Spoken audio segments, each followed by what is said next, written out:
Should Wikipedia be categorized as an intermediary or a publisher, even if it has a community who decides what should be published? And what would be the legal and operational ramifications of both the classifications? If you look at the IT Act, correct, look at the definition for intermediary under 2W, and then we also read it along with section 79, correct, where safe harbor rests. The broad concept is that if an online platform is not generating its own content, is not deciding the receivers, correct, is not curating, and is only on behalf of someone else, is transmitting, storing, or hosting particular piece of information, data, etc., then it's an intermediary, correct?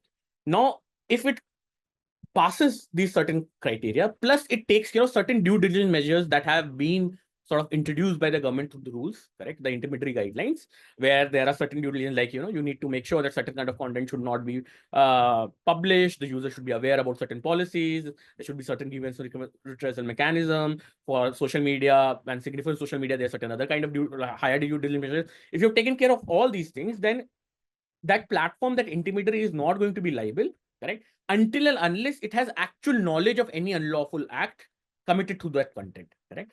And this actual knowledge, as per Shreyas Engel and other judgments, have been that it can't be constructive knowledge. They need to have this actual knowledge through a court order of a competent court or through a competent authority, correct? So it's not constructive knowledge. So that's the idea of an intermediary, and that has formed the bedrock of how communications is happening, how internet is developing across the world, and that's how social media, e-commerce platforms like Wikipedia are operating and are so successful.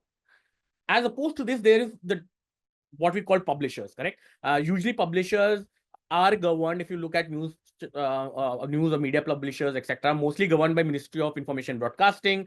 Curated content is governed by the Part 3 of the intermediary guideline rules. In publisher, the idea is that the entity, the person or the entity, has editorial control, is the originator of that source, and it has curated that content, correct, and then published it, supplied it, or broadcasted it.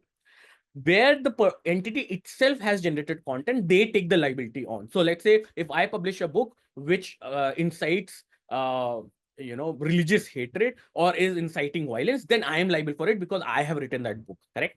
Whereas if I publish that book and host it on, let's say, a cloud service provider, the cloud service provider doesn't know what is being hosted. It's just hosting it on behalf of me without knowing it. It does not have actual knowledge. So they are not liable, correct? Only once the court says that this content should be removed and they don't remove it, then it becomes liable.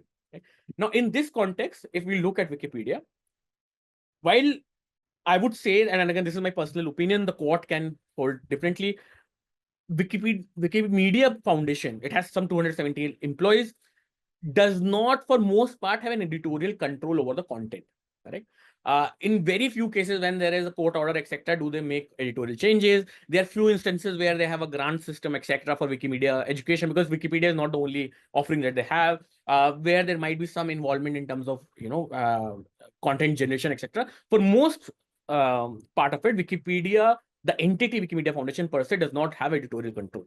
It's the community and authors, etc., that are doing it. And the idea is that most of that is being published is also sourced by a secondary source, not a primary source. So usually those claims come from someone else, correct, or some other secondary source where the liability can lie. Right?